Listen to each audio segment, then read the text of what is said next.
No one has more state pride than New Mexicans. The vibrant culture, bold flavors, unique history, and dramatic landscapes under our Zia sun are like no other. And the people of New Mexico are a rare breed. As diverse as we are, together we breathe life and soul into this high desert land. A land that promises adventure. I'm Michael Newman, and as your host, I'll be taking you with me as I seek out the best the land of enchantment has to offer. New Mexico, it feels like home to me. It feels so true.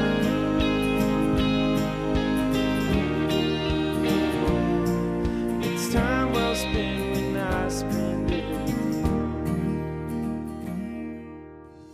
Thanks for watching another episode of New Mexico True Television. I'm your host, Michael Newman. In this episode, we're road tripping down south. Cutting through the Tularosa Basin and deep into the Sacramento Mountains, we make some pit stops along the road less traveled for some unexpected surprises.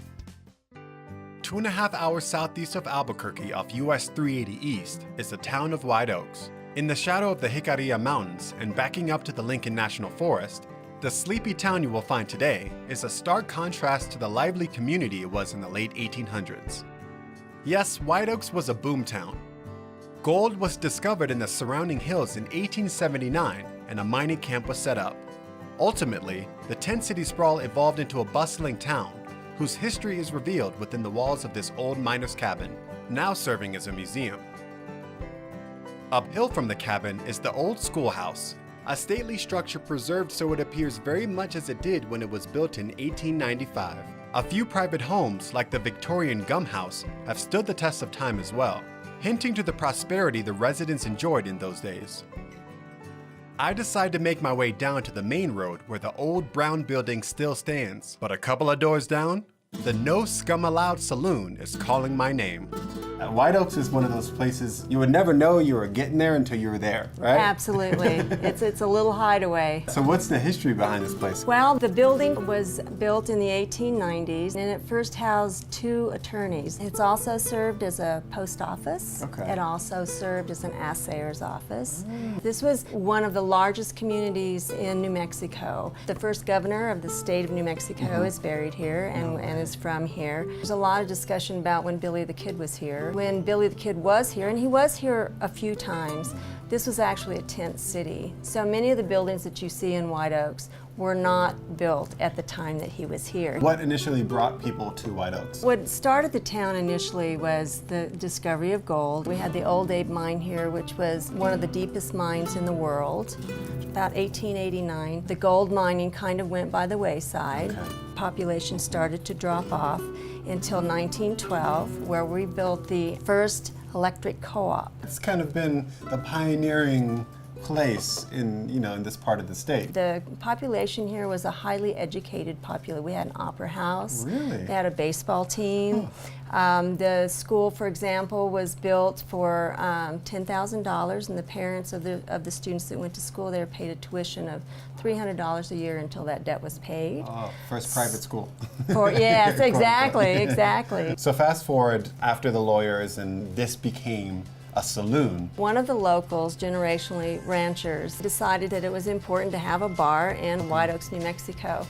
At first, the bar was located in the Brown Building. The liquor licenses have to be 13 miles, this type of license, apart. And then somebody drove from Carrizozo, went into the bar in the Brown Building and said, "You guys are in big trouble. It is only 12 miles. So they moved the bar over to this building because it was standing vacant, and that's how it happened.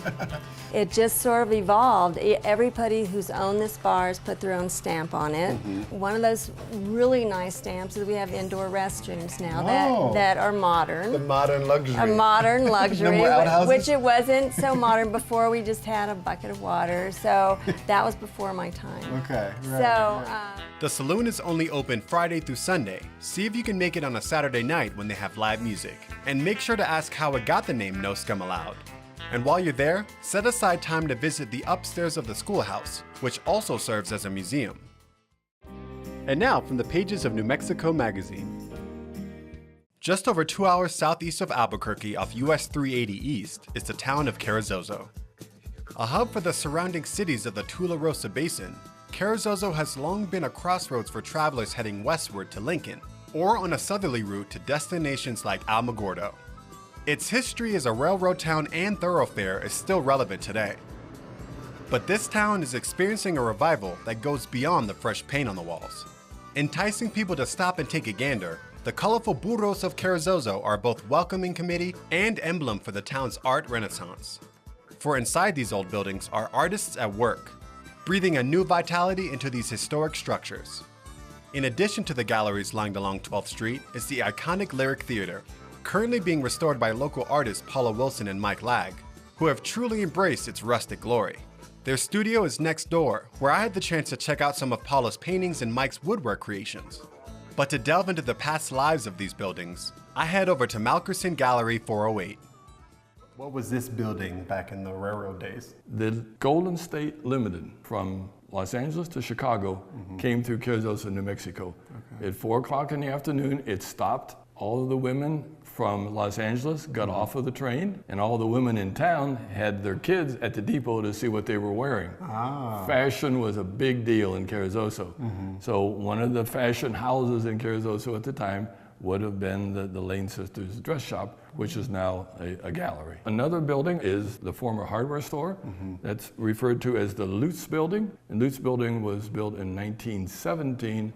All of those businesses are gone today, but the buildings are still with us. So. That's cool to see that, like the aesthetic is still intact, but yeah, the function inside is different. Right. Yeah. So talk to me about the transition from the big railroad town to this kind of revitalization and the robustness of art and culture happening here now.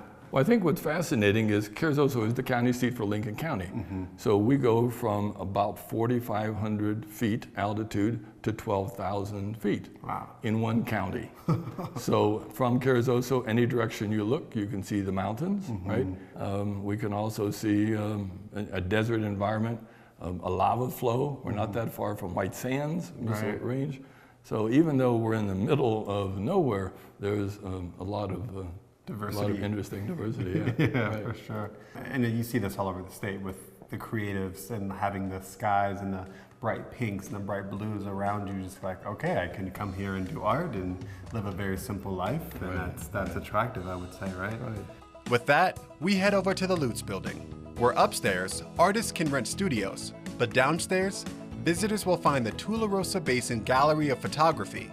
This massive space serves as the state's largest all-photography gallery, showcasing works solely created here in the land of enchantment. Soon, even the basement will display historic photographs from the Lincoln County archives, keeping the past forever present. When you roll into town, pick up a guide for the Burro Challenge at the Visitor Center caboose. If you need a bit of a giddy-up for tracking down burros, grab a cup of Joe at 12th Street Coffee.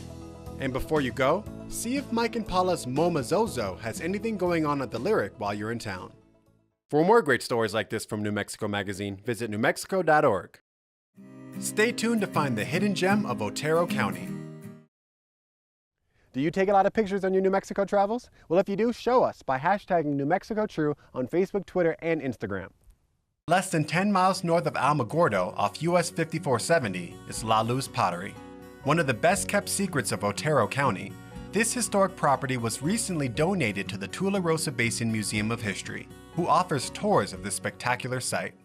So Pete, give me some insight into what Luz Pottery was. Well, Roland Hazard III, the son of a wealthy family from Narragansett, Rhode Island, established Luz clay products in 1930. Folklore has it that he had car trouble in Luz in 1928 and had to stay a couple days.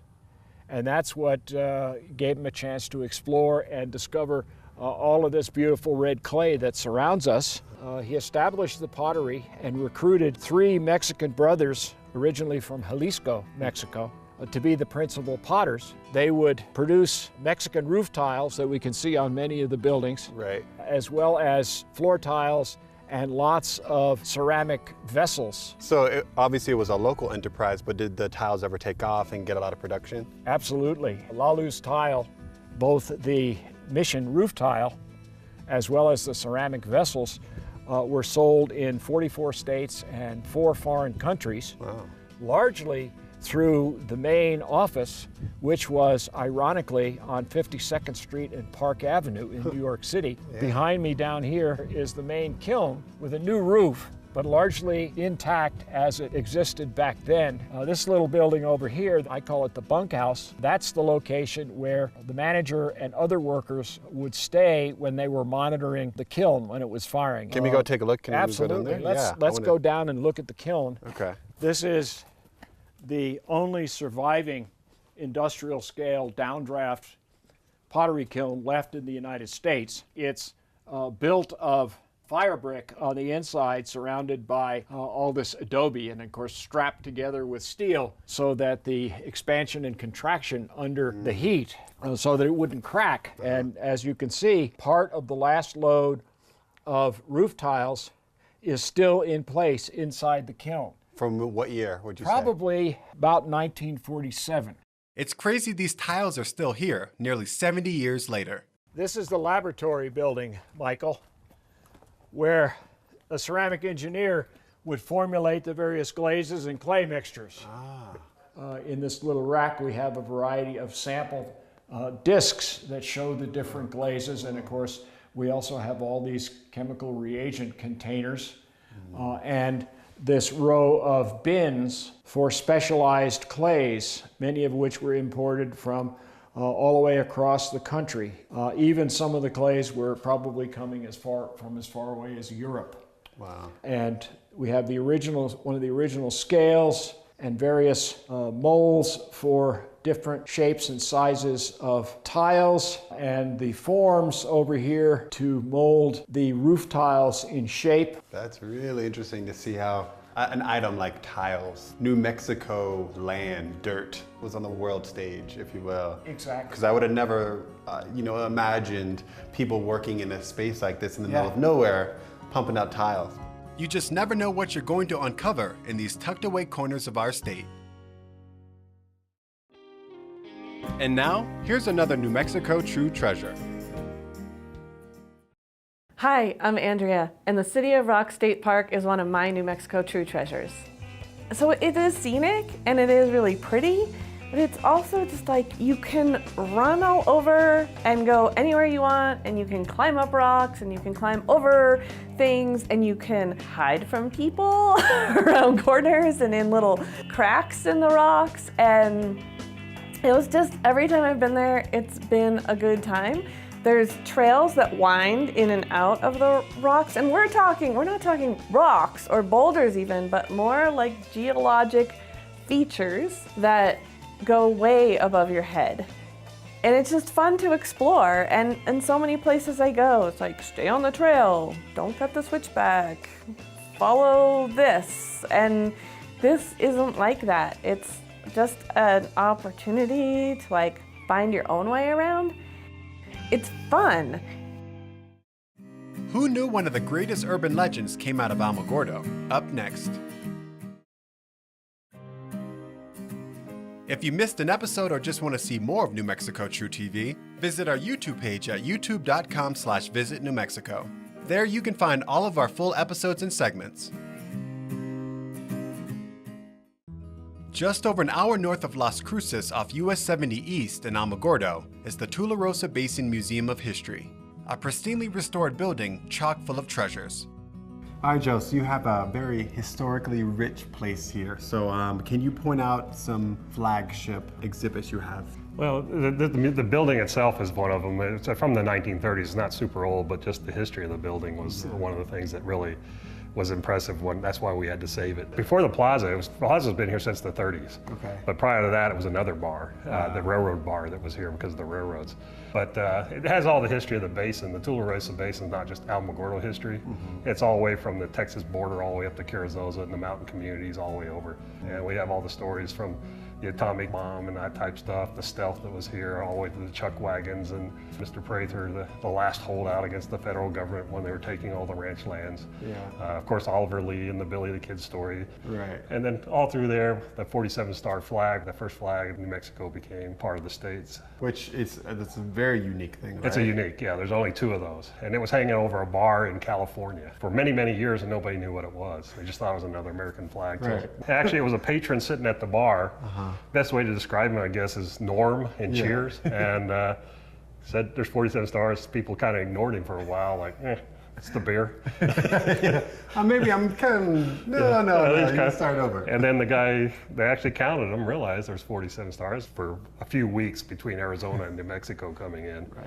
There was 47, and Arizona came in, there was 48. So other than that, I know there's another key component to this whole museum. So tell me about the Atari. Yeah, this is where the Ataris were dug up. The #1 urban legend in that story, and kind of for a while there, the whole world went a little nuts over it. So what was the urban legend of the Atari? Atari buried these out here, and they were supposed to bury 3 million games out here. Now the city stopped them. So I own the garbage company, and when the drivers came in, said, you should see what's going on at the dump. I drove out, saw the trucks, the semi-trucks, unloading crate after crate of these games. They did dispose of everything in that warehouse now, 3.2 million games and game systems. And it was supposed to be secret. Atari denied it ever happened. But the problem was there was only 1 picture in the El Paso Times, and there was only 2 newspaper articles ever written on it. Wow. So there's no physical evidence that it ever happened. And then if Atari, the people that did it, deny it, how do you prove it? Yeah. And even though it happened in 1983, and people would ask me about it once in a while, I never knew it was a legend either. Got online, there's 3.5 million hits. Wow. You know, people are talking about it all over the world, not just the United States. I mean, Spain and Indonesia and Japan. Everybody's talking about this legend. So it was a unique thing, and no one else has that. So the mystery still goes on because there was 3.2 million games to be disposed. Wow. Only about 800,000 made it in here. So where's the other 2.4 million? That's a great question. Yeah, I know, but I'm not going to tell you. To be continued. You'll learn that later. There are more legends outside these walls. Head to Oliver Lee Memorial State Park, where Lee's ranch house still stands. And be sure to ask one of the rangers about Lee's hermit neighbor. Alamogordo is a great launch point for these excursions with plenty of good lodging options. And no trip to Alamogordo would be complete without a visit to White Sands. Coming up, 20 miles on a mountain road gets you light years away. Do you need a reason to hit the road? Find out about upcoming events around the state at newmexico.org. 2 hours northeast of Las Cruces by way of Cloudcroft and onto US 82 East and Forest Road 63, you will reach the National Solar Observatory, also referred to as Sunspot. Perched high in the Sacramento Mountains, the magnificent skies of this region provide excellent transparency for observation of the sun. I was able to take a tour with astronomer Han to get a better sense of the work they are doing here. So this is the grain bin dome. It houses the first telescope that was put on the site here to test its properties as a potential solar observing site. So this site originally started at the end of the 40s as an Air Force observatory.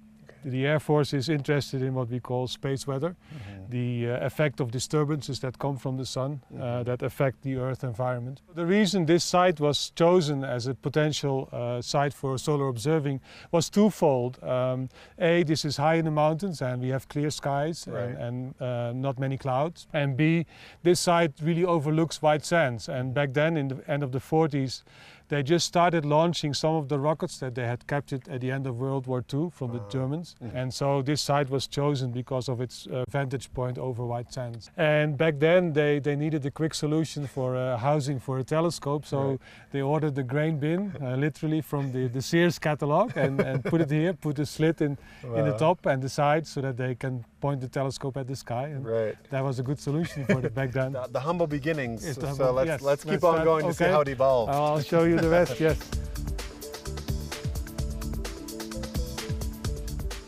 So this is the Evans facility.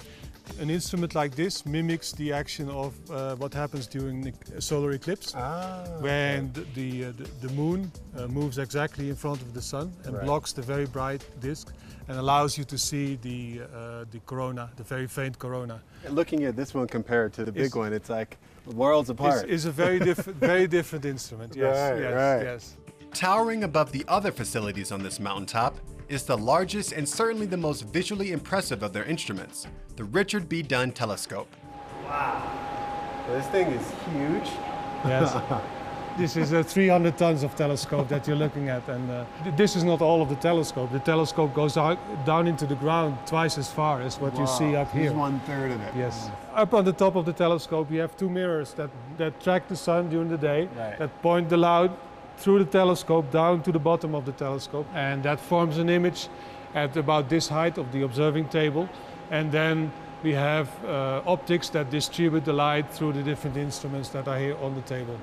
Measure the magnetic field and measure temperatures, velocities on the sun. That's crazy. Talk about operating heavy machinery. This This is a mega machine. The very special thing of this telescope, that this whole inner part of the telescope actually floats. We have about 8 tons of mercury in a basin at the top, and the whole inner part of the telescope floats in that and can therefore rotate very smoothly. The observatory is open from dawn till dusk. Though open year-round, be prepared to face winter driving conditions on curving mountain roads if you go November through April. With more limited hours, call ahead. This site is on Forest Service land and there are no gas stations nearby.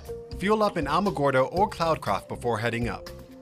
And don't miss the chance to eat the best barbecue this side of the Texas state line at Mad Jack's Mountaintop Barbecue in Cloudcroft, open Thursday through Sunday.